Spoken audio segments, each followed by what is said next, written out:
Привет, ребята! В этом выпуске мы поговорим о гипотезах предназначения нескольких пирамид в Египте. В моем последнем видео я изложила причины, по которым я считаю, что несколько шахт на плато Гиза были частью древней горнодобывающей системы, раскопанной доисторической техникой. Если бы эти шахты были древней разработкой, то какую роль могли бы сыграть пирамиды в этой сложной операции? Я знаю, что некоторые из вас слышали о теории, что Великая пирамида Гизы была древней электростанцией. Эта теория электростанции была предложена в 1994 году великим ученым Кристофером Данном, который объяснил, как внутренние камеры и проходы внутри Великой пирамиды могут действовать как электростанция. Он также сравнил Великую пирамиду с башней Варденклифа Николы Теслы. Некоторые исследователи утверждали, что Великая пирамида могла быть древней версией башни Тесла, которая вырабатывала и передавала электричество, подключаясь к подземным водоносным горизонтам. Все это звучит захватывающе, но факт это или фантазия? Во-первых, я хочу отметить, что большинство исследований сосредоточено на Великой пирамиде, но другие пирамиды не привлекают такого внимания. Даже пирамида Хефрена, которая находится прямо рядом с Великой пирамидой. Я считаю, что не следует выделять Великую пирамиду, не сравнивая ее с подобными. Мы должны рассматривать эти большие пирамиды как группу. Если Великая пирамида была электростанцией, тогда каково было назначение находящейся поблизости пирамиды Хефрена? Неужели еще одна силовая установка? Нет, потому что пирамида Хефрена, как и другие большие пирамиды в Египте, почти полностью цельная. Внутри них нет камер. В них есть только подземные ходы, а камеры высечены в скале ниже уровня земли. А как насчет других больших пирамид, таких как пирамиды в Дахшуре и Саккаре? Подобно пирамиде Хефрена, все они преимущественно цельные, и очень небольшая часть их внутренних областей содержит проходы и камеры. Итак, Великая пирамида – это исключение. Если Великая пирамида с ее внутренними камерами и проходами действительно была электростанцией, то почему все остальные пирамиды, похожие на нее, цельные, то есть полностью заполнены каменными блоками? Разве это не странно? Кстати, я не думаю, что другие пирамиды действовали как ретрансляторы. Пирамида Хефрена расположена слишком близко к Великой пирамиде. Нет смысла строить две гигантские пирамиды рядом, одна из которых является электростанцией, а другая ретранслятором. Есть также пирамиды в Дахшуре и Саккаре, и если они были передатчиками энергии, почему они были расположены так близко друг к другу? Неужели потому, что одной недостаточно и нужна группа пирамид? Не будем забывать, что построить хотя бы одно из этих сооружений невероятно сложно, потому что придется перебрать миллионы тонн каменных блоков. Если цивилизация была достаточно развитой, чтобы построить все эти пирамиды, не должны ли они иметь более эффективные способы передачи энергии? Если одной пирамиды недостаточно для передачи энергии, почему бы не подумать о другом способе? Зачем тратить столько труда, материалов, ресурсов и времени на строительство этих огромных объектов, если они были неэффективными передатчиками? Запомните эти вопросы, потому что я вернусь к ним позже. Я нашла очень интересную статью на сайте «Древнее происхождение», написанную Джонатаном Перином. Ссылка на эту статью находится в описании. Господин Перин подробно объяснил, на чем основана теория электростанции и почему эта теория не работает. Крис Дан предположил, что внутри Великой пирамиды камера королевы была резервуаром с жидким гидратированным хлоридом цинка и разбавленной соляной кислотой, предназначенной для производства газообразного водорода. Водород заполнил бы большую галерею и королевскую камеру. Затем атмосферная микроволновая энергия поступала бы в камеру царя через северную шахту, где она усиливалась бы газообразным водородом. Сама бы подпитывалась преобразованной энергией колебательных импульсов, а затем излучалась через южную шахту в виде сфокусированного микроволнового луча. Дан предположил, что египтяне использовали бы эту микроволновую энергию для питания машин и приборов. Однако у этой теории есть проблемы. Во-первых, проходы и камеры в Великой пирамиде не выдерживают критики. Внутренняя часть камер и туннелей не была водонепроницаемой. Некоторые могут возразить, что гидроизоляция была разрушена из-за стихийных бедствий времени. Но мы говорим о внутреннем убранстве Великой пирамиды, которое защищено от непогоды. Из-за человеческой деятельности может произойти износ, но это не должно было повлиять на верхнюю часть камер. Шахты и камеры не могут удерживать воду, что, как заявил господин Перрин, исключает теорию электростанции и любые другие требующие хранения жидкости. Геолог Перрин также указал на еще один недостаток в теории водородной электростанции. Разбавленный раствор соляной кислоты в любой из шахт пирамиды быстро растворил бы окружающий известняк. Я думаю, что это веские аргументы, доказывающие, что Великая пирамида не может функционировать как водородная электростанция. Но может это был совсем другой тип силовой установки? Как насчет сходства между Великой пирамидой и башней Тесла? Была ли Великая пирамида древней версией беспроводной электростанции, такой как башня Тесла? Есть утверждение, что Великая пирамида действовала как гигантский конденсатор, используя энергию, вырабатываемую из водоносных горизонтов под структурой.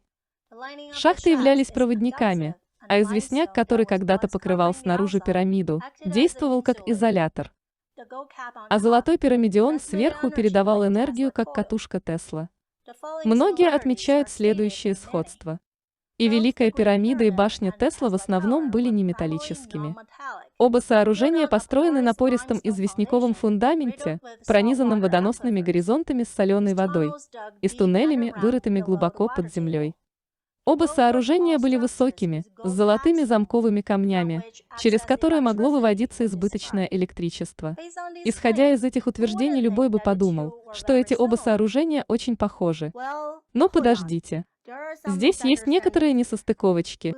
Вы не поверите, но все так называемые сходства – это недоразумение. Позвольте мне объяснить. Во-первых, у башни Тесла не было золотого купола. Это была сталь. Золотая вершина Великой пирамиды таки не была подтверждена. Так что это только предположение. Во-вторых, Великая пирамида находится прямо на вершине плато Гиза, которое состоит из известняковой породы. Известняк – это осадочная порода. А башня Тесла была расположена на Лонг-Айленде в Нью-Йорке, где коренная порода метаморфическая, а не известняк. К тому же коренная порода Лонг-Айленда относительно непроницаема. В-третьих, в башне Тесла использовался деревянный каркас, а пирамида из каменных блоков. Оба сооружения не металлические, но есть большая разница между деревом и камнем. Если дерева было бы достаточно, то почему строители древних пирамид тратили все это время на строительство из больших каменных блоков, а не из дерева? Кто бы ни создавал пирамиды, мы можем быть уверены, что эти сооружения были разработаны специально для использования камня.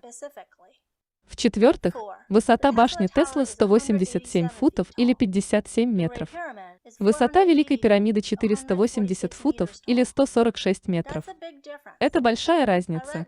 Я читала, что первоначальная конструкция башни Тесла была в 3 раза выше, то есть 561 фут или 171 метр. Тем не менее, размеры между ними не очень близки. В-пятых, башня Тесла не была связана с водоносным горизонтом с соленой водой. Под башней была подземная шахта глубиной 37 метров.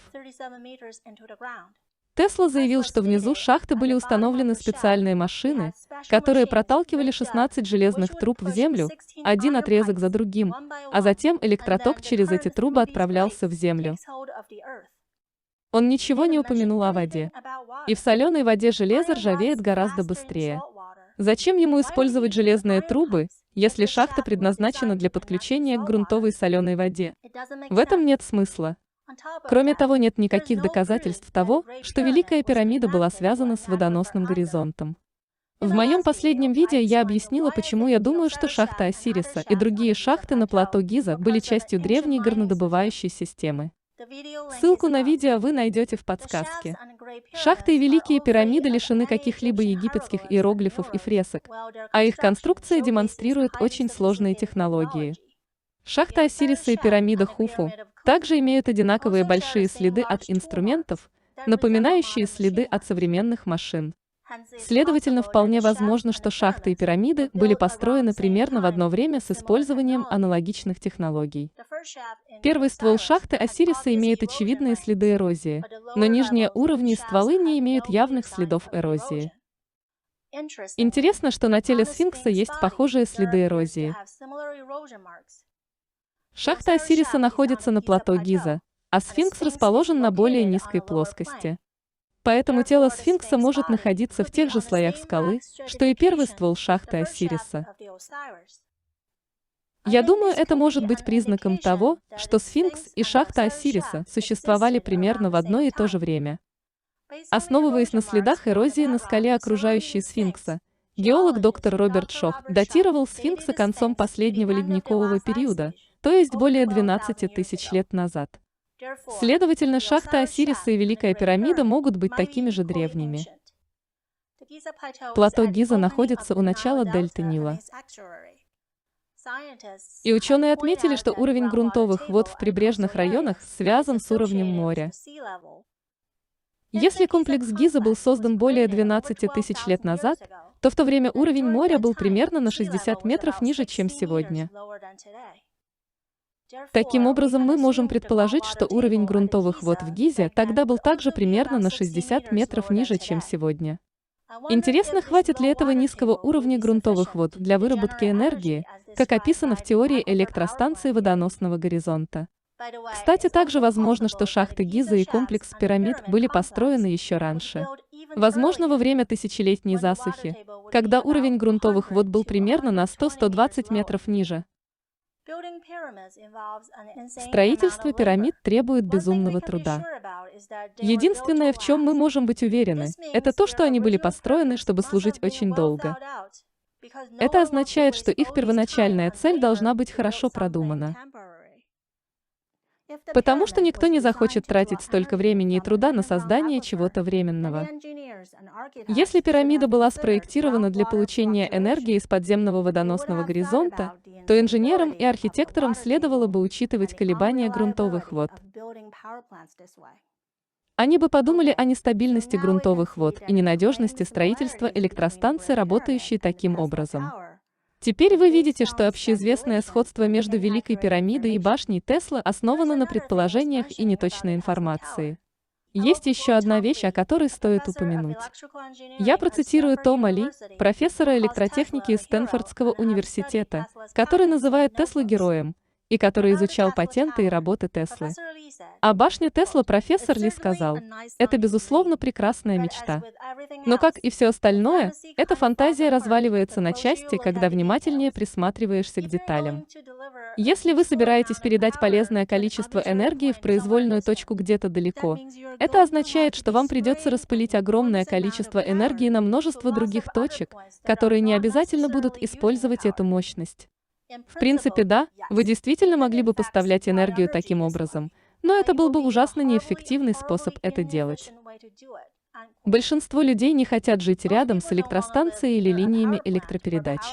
В некоторых исследовательских работах утверждается, что длительное пребывание возле высоковольтных проводов может привести к проблемам со здоровьем, таким как детская лейкемия. В некоторых документах утверждается, что высоковольтные провода не вызывают рак. Но несмотря ни на что, несколько штатов Америки ввели обязательные безопасные расстояния и отступы вокруг линий электропередач. Другие страны, такие как Великобритания, Финляндия, Швейцария, Болгария и Израиль, также изменили требования к высоковольтным линиям электропередач. А Австрия требует подземного захоронения всех новых линий. Допуск к безопасности – это довольно красноречивый термин, не правда ли? Чтобы быть в безопасности, нам нужно держаться подальше от линий электропередач на определенных расстояниях. Если бы электростанция пирамида и башня Теслы работали и постоянно излучали микроволновое излучение или электричество, то все живые существа на планете подвергались бы воздействию этого гигантского электромагнитного поля. Допустим, мы хотим подключить тяжелую технику к беспроводной сети. Для этого должна быть определенная мощность беспроводной энергии. Это означает, что это гигантское электромагнитное поле должно быть очень сильным. Таким образом, все будут жить в этом сильном электромагнитном поле, что будет похоже на жизнь у линий электропередач. Поправьте меня, если я ошибаюсь, но для меня это не очень хорошо. Не так давно компания Visiv Technologies в Техасе построила современную версию башни Тесла. Вот статья от 2019 года с очень смелым названием «Смерть кабелем питания». Как американская компания, занимающаяся беспроводной электросетью, революционизирует энергоснабжение. Однако эта компания объявила о банкротстве в октябре 2020 года. Я думаю, что я предоставила достаточно доказательств, чтобы утверждать, что Великая пирамида не была электростанцией. Тогда что же это было? Или правильнее сказать, чем были эти большие пирамиды? Как я упоминала ранее, мы не должны выделять одну пирамиду. Нам нужно рассматривать их как единое целое. Я думаю, что пирамиды строились не только ради формы. У них должна быть важная функция. Великая пирамида Гиза единственная, в которой есть как надземные, так и подземные камеры и проходы. В то же время другие крупномасштабные пирамиды имеют минимальные полости и почти полностью сплошные, построенные поверх подземных камер. Кто будет строить такие массивные сооружения, которые даже нельзя использовать? Тогда почему древние строители решили потратить впустую столько работы и строительных материалов? Если только они не собирались упаковать как можно больше материала в одном месте. То, как были построены эти пирамиды, указывает на то, что они были спроектированы таким образом, чтобы содержать как можно больше блоков. Это могло быть их функцией, которая заключалась в безопасном хранении огромного количества блоков. Какие блоки нужно хранить таким образом? Вы можете подумать, что это смешно. Но давайте посмотрим на это в контексте.